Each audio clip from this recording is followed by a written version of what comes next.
Now, we often think of adulthood as something that simply happens with age. Turn 18 and you're legally an adult. Reach 21, you're handed a few more rights. Get a job, pay a bill, file taxes. Surely now you're grown. But none of these milestones, not by themselves, make someone truly mature. Maturity is not a number. It doesn't arrive automatically with birthdays. It arrives when a person takes responsibility, real, meaningful responsibility, for themselves and, crucially, for others. I've spoken to countless young men who feel the pressure to act like a man without ever being told what that actually means. Too often they assume it's about toughness, independence, or never showing vulnerability. But in truth, manhood is about standing up, not above others, but with them. It's about becoming someone others can rely on. And that journey doesn't start when you blow out candles on a cake. It starts the moment you take ownership of your actions, your choices, and your obligations. It's interesting to look back through history and see that many cultures recognized this fact instinctively. They created rituals and rites of passage to mark the shift from boyhood to manhood, not based on age, but on the demonstration of responsibility. You hunted with your elders, you protected your village, you stood in front of your community and declared, "I am ready to carry the weight." We've lost much of that today. Instead, we've created a world where a 30-year-old can drift without purpose and a 17-year-old can be thrust into deep responsibility without guidance. And the lines between childhood and adulthood grow increasingly blurry. What makes the difference is not how old you are, but what you're willing to carry. Maturity, real maturity, is about being accountable even when no one is watching. It's about choosing discipline over impulse. It's about accepting that your actions have consequences on you, on those around you, and on the broader world. That sense of accountability is the foundation of manhood. And let me be clear, this doesn't mean we have to be perfect. Responsibility is not about always getting it right. It's about showing up again and again, even when it's hard. It's about stepping up when it would be easier to step back. It's about putting others before yourself, not because you're told to, but because you've learned that a life of service and integrity is richer and more meaningful.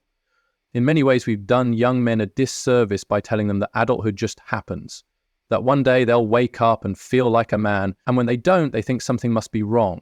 But nothing is wrong. The truth is that manhood must be earned, and it's earned through responsibility, through showing that you can be trusted, that you will follow through, that you will protect and provide, not just for yourself, but for others. Responsibility sharpens us. It calls something out of us that comfort never can. Think about the young man who becomes a father, or the one who takes care of a sick parent, or who works 2 jobs to help support his family. These are moments that accelerate maturity, not because of age, but because of the weight being carried. They are forced to dig deeper, to grow up not just for themselves, but because someone else is counting on them. And in doing so, they learn what real manhood looks like. Not loud, not flashy, but quiet, steady, dependable. And when we as a society begin to value this version of manhood, we change the story. We move away from shallow markers like bravado or rebellion and toward a deeper, more grounded identity. We stop asking, how old is he? And start asking, what is he taking responsibility for? That's the question that tells you everything you need to know about a person's maturity. So if you're a young man wondering when you'll finally feel like a man, stop looking at the calendar, start looking at your commitments. Who depends on you? What do you take seriously? What have you said yes to, even when it would be easier to say no? The more you answer those questions with action, the more you step into your maturity. Age will keep moving forward whether we grow or not. But responsibility, that's the catalyst. That's the spark that transforms a boy into a man. Be a man. Boys do not drift into manhood. They must grow into it. That growth doesn't come by chance or by the mere passage of time. It comes through struggle, through challenge, through the kind of responsibility that requires you to stretch beyond the limits of your comfort, your ego, and your self-interest. It's only when a young man starts to carry weight that isn't just his own that he begins to stand taller, not just physically, but morally, emotionally, spiritually. There is something fundamental about this transition that we've forgotten in modern life. Too often we confuse development with delay. We tell boys they have time, plenty of time, and there's no rush. We offer them entertainment, distractions, endless options, but rarely a call to purpose. And without that call, without the expectation to step into responsibility, we leave many boys in a kind of developmental limbo. They grow older, yes, but they don't grow up. Maturity doesn't arrive automatically. It's cultivated. And for men in particular, it's cultivated through effort that requires them to move beyond themselves. This is why we've seen, historically, so many cultures develop rites of passage, formal or informal markers that signal a boy has entered a different phase of life, not because he turned a certain age, but because he demonstrated a capacity for responsibility. Maybe he took on work, supported a family member, stood up for someone else, or completed a task that demanded discipline and sacrifice.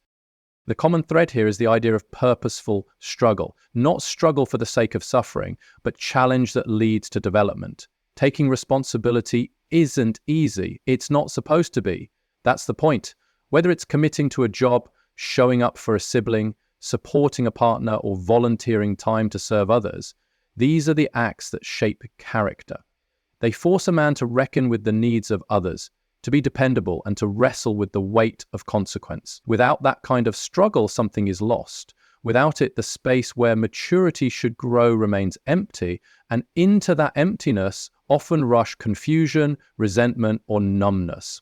This is why so many young men today feel disoriented, not because they're weak, but because they haven't been called upon to be strong in a meaningful way. They've been left waiting for a moment that never comes. Or worse, they've been told that manhood itself is outdated, unnecessary, even toxic. And so they hesitate, they drift. But a life without responsibility is a shallow one, because it's only when you're responsible for others that your values are tested and refined. It's only when you must be reliable day in and day out that you become, that's when you develop maturity. That's when you move from being reactive to being intentional, from consuming life to contributing to it. So what does this look like in practice? It might mean a teenage boy getting a part-time job and learning to show up on time even when he's tired. It might mean a young man stepping up to help raise a younger sibling when his parents are stretched thin. It might mean a 20-something choosing to stay committed in a relationship, working through problems instead of walking away when things get hard. These aren't flashy acts, they won't trend on social media, but they matter deeply. They are the building blocks of a man's identity, and they shape the kind of life he will lead and the kind of people he will be trusted by.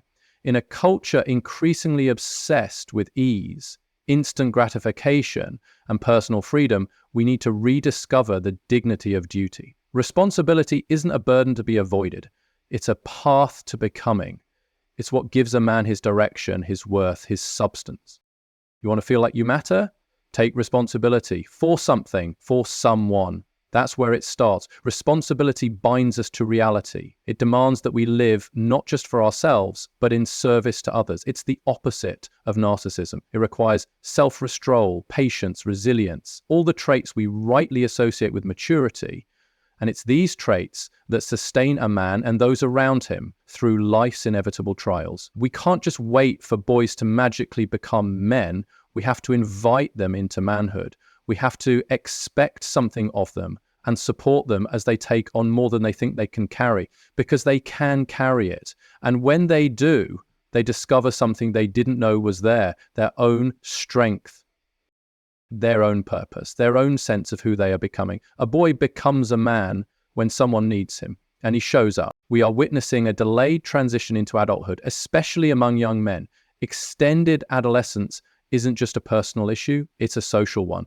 There's a quiet crisis unfolding around us, not marked by dramatic headlines, but by the silent drift of many young men through life without a clear sense of purpose, identity, or direction. That used to be a time of stepping into responsibility, into work, into family, into community, has stretched into something more ambiguous, uncertain, and fragile. The traditional milestones that once marked the path to adulthood have eroded or been postponed. Marriage happens later, if at all. Stable careers are harder to come by. Home ownership, once a symbol of having made it, feels increasingly out of reach.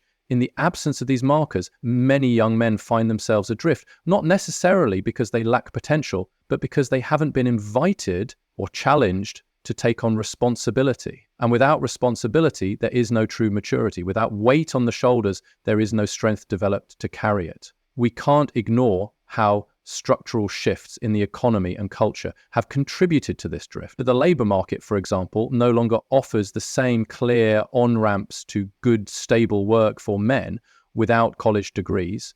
The disappearance of manufacturing and manual labor jobs, once a stronghold of working-class male identity, has left a vacuum that hasn't been adequately filled.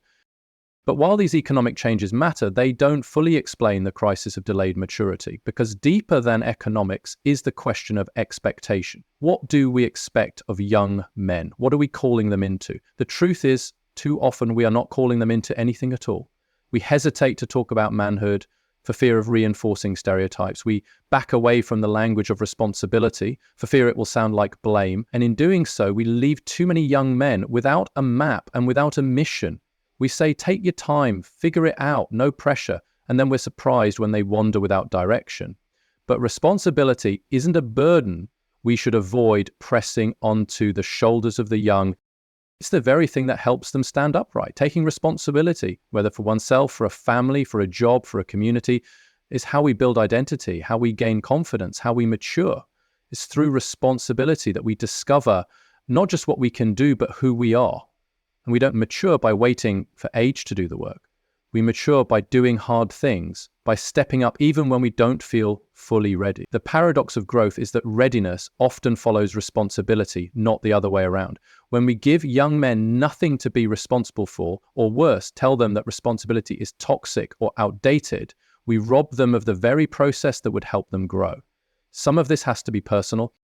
A young man must choose to lean in, to take on more than what is comfortable, to stretch into the challenge. But that choice is far easier to make when society provides support, structure, and expectation. That means mentors. That means purpose-driven education. That means work that matters. And the message that showing up consistently, reliably, even when it's hard, is not only manly, it's admirable. Responsibility is the antidote to passivity. It gives shape to our days and meaning to our actions. It teaches us that we are not the center of the universe, but that we have a role to play in it. It reminds us that others are counting on us and that we are capable of being counted on. And that feeling, that sense that your presence matters, that your actions matter, that is what pulls a man out of adolescence and into adulthood. Let's be clear, this isn't about rushing people through life or demanding rigid conformity. It's about recognizing that maturity is not just about what you know or how old you are, it's about what you carry.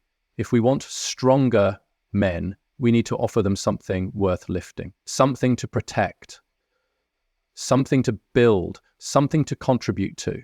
That's how we end the drift. That's how we restore direction. That's how we grow men. Be a man. Take responsibility. Be a man. It's a phrase we've all heard. Some of us have grown up with it ringing in our ears on the sports field, at home in school hallways. Often it's delivered with a scowl, a raised eyebrow, or a shrug of impatience. The problem isn't that we use this phrase. The problem is that we've lost sight of what it should mean. Too often, be a man is code for don't show weakness, don't cry, or deal with it on your own. It's been reduced to a cliche, and worse, a damaging one. It tells young men that emotions are a threat to masculinity, that vulnerability is shameful, and that seeking help is somehow unmanly. This isn't just outdated, it's wrong. But rather than abandon the phrase altogether, I want us to reclaim it. Reclaim it with a definition rooted in character, not caricature. When I say be a man, what I mean is be accountable. To be a man is to carry weight, not in a performative sense, not to impress others, but because something or someone matters more than your own comfort. It's about showing up, being dependable, taking ownership, especially when it's inconvenient. That's what responsibility looks like in practice. It's the father who gets up before dawn to make breakfast and walk his kid to school. It's the young man who admits a mistake at work and stays late to fix it. It's the friend who doesn't disappear when things get hard. These aren't dramatic acts. They're quiet, consistent choices to be counted on. You see, accountability is not about having all the answers or being invulnerable. Quite the opposite. It's about standing up even when you're unsure. It's about admitting when you've fallen short but refusing to give up. It's about choosing integrity over convenience. That's not weakness. That's strength of a different kind. One that's deeper, steadier, and far more enduring than the bravado we so often confuse with manhood. And this matters now more than ever. Because we're living in a time when many young men feel unmoored. The old maps of masculinity, provider, protector, patriarch, don't work the same way anymore. But we haven't given boys and young men a new compass. We've left them to wander. That's not liberation, it's abandonment. When we remove the challenge of responsibility, we remove the very thing that drives maturity. Think about it. Boys used to be ushered into manhood through rituals, some formal, some informal, that communicated, you are needed now, you are responsible now. That might have been starting an apprenticeship, joining the workforce, serving your community, becoming a parent. Today, many of those rights are delayed or disappeared altogether. What's left in their place is a kind of limbo, a prolonged adolescence that stretches into the late 20s, sometimes beyond. And without responsibility, without being called into something larger than themselves, many young men stagnate. Responsibility is not a burden to avoid, it's a path to identity. When a young man is given real responsibility and trusted to carry it, something changes in him. His shoulders square up, his voice steadies, he walks differently, not because he's puffing his chest, but because he knows he's being counted on. That's dignity, that's purpose. And we need to start seeing that as the foundation of manhood, not its afterthought. This is why redefining be a man matters. It's not just about language, it's about expectations. What do we expect from our sons, our students, our peers? If all we expect is obedience or toughness, we will get passivity or aggression. But if we expect accountability, if we challenge young men to show up for others, to take responsibility and to be dependable, we give them a reason to grow. We give them a reason to mature. We give them something to become. We should be telling our boys, being a man isn't about never falling. It's about always getting back up. It's not about always knowing what to do. It's about doing what you said you would. It's not about being in charge. It's about being someone others can trust. That is a man worth becoming. So the next time we say, be a man, let's make sure it means something worth striving for. Not a performance of toughness, but a practice of responsibility. Not a rejection of emotion, but a commitment to purpose. Not isolation, but service. That's the kind of masculinity that builds families, strengthens communities, and earns respect. Not through fear, but through character. And that's what it means to grow up. Not just to get older, but to be needed, to be accountable, to be a man